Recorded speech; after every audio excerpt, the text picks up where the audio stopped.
आपके सवाल का answer. Future of direct selling दरअसल क्या है कि वो आपको पता है। फ्यूचर ऑफ डायरेक्ट सेलिंग, मैं भी ऐसे जब बच्चा था 20 साल का था, दाढ़ी मूछ भी नहीं आई थी, तो यही पूछता था फ्यूचर ऑफ डायरेक्ट सेलिंग। लेकिन मैं अलग अलग मुंह से सुनना चाहता था, अलग अलग इमोशंस को ग्रहण करना चाहता था। डायरेक्ट सेलिंग का फ्यूचर, किसी भी चीज का भविष्य उसके अतीत के गर्भ में छिपा होता है। देखिए, हर एक बीज में एक वृक्ष छिपा हुआ है, ये ख्याल में है। बीज में वृक्ष छिपा है, एक दूध में घी छिपा हुआ है, एक पत्थर में प्रतिमा छिपी हुई है, लेकिन एक प्रोसेस से निकलती है, एक प्रोसेस से उस अंजाम तक पहुंचाया जाता है।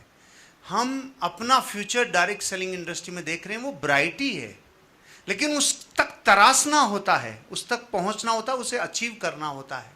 और ये बिजनेस क्यों आपको फ्यूचर बनाएगा, उसका रूट कोज बता देता हूं। जो व्यापार जीवन के अनिवार्य हिस्से से ही मिलकर बना हो, दोबारा, जो व्यापार जीवन के अनिवार्य हिस्से से मिलकर बना हो, उसकी तो कामयाबी होना तय है।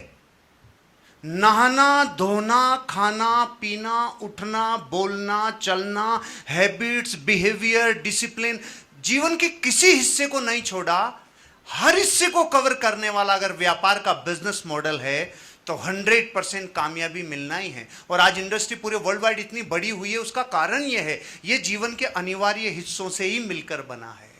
तो 100% ब्राइट फ्यूचर है। अपने आप को न्योछावर करिए, बस बीज है, लेकिन वृक्ष बनने के लिए विस्फोट करना होगा, फूटना होगा, जर्रे जर्रे को टूटना होगा, वृक्ष जरूर निकलेगा। आपकी पहली बात। आपने क्या बोला सर? ओह, आपका तो इमोशनल बात थी, दीवाना कैसे बनाए। मुझे आज तक इस सवाल का आंसर नहीं पता, दीवाना कैसे बनाए। बस एक चीज सुनी थी मैंने कि जब भी आप अपने जीवन में अंदर और बाहर से एक हो जाते हो तो फिर ह्यूमन आपके साथ कनेक्शन बनता है। अमेरिका में जब भी कोई नई चीज होती है तो वो लोग रिसर्च करते हैं। तो जब पूरी दुनिया में भारत के मंत्रों का बोलबाला था तो अमेरिका ने ऑसिलोस्कोप बनाया। ऑसिलोस्कोप एक ऐसी मशीन है जहां से कोई भी आवाज को स्पंदन के थ्रू उससे गुजारते हैं तो उसके पैटर्न को स्टडी करते हैं। तो भारत के मंत्रों को जब आवाज के रूप में ऑसिलोस्कोप से निकाला तो जो पैटर्न आए वो चौंकाने वाले थे, ऊर्जावान थे, जबरदस्त थे। तो फिर अमेरिका ने 20-30 लोगों को कहा, खुद के लोगों को, आप भी भारत के मंत्रों को रटो, आप भी भारत के मंत्रों को पढ़ो, आप भी उच्चारण सीखो, उसकी राग और लय सीखो। उन्होंने ऐसा ही किया। अब की बार उन्होंने रिकॉर्ड किया, कई वर्षों की मेहनत की। जो भारत के लोगों के मंत्रों की आवाज थी, आवाज सेम थी, मंत्र सेम थे, उच्चारण सेम थे, लेकिन जैसे ऑसिलोस्कोप से निकाला, अब की बार पैटर्न मरे हुए आए, ऊर्जा विहीन पैटर्न आए।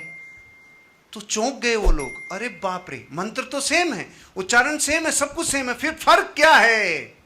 लोग सारे समान हैं। कुछ लोगों का स्पंदन लोगों तक पहुंचता है, कुछ का नहीं पहुंचता, लेकिन एक रियल डायरेक्ट सेलर का स्पंदन सामने वाले व्यक्ति तक तब पहुंचता है जो मंत्रों के आवाज में जो फर्क है।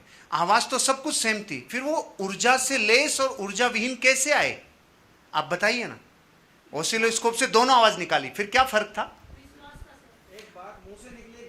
उन्होंने आवाज केवल वोकल कॉर्ड से निकाली थी। वोकल कॉर्ड से निकलने वाली ध्वनियां तो पूरे 800 करोड़ लोगों को भगवान ने दिए, लेकिन वोकल कॉर्ड से निकलने वाली ध्वनि जब आपके भीतर के इमोशन से, विचारों से, आत्मा से निकलती है तो दोनों चीजें, इनर कोर और एक्सटर्नल कोर, दोनों कनेक्ट होती है। मैंने तो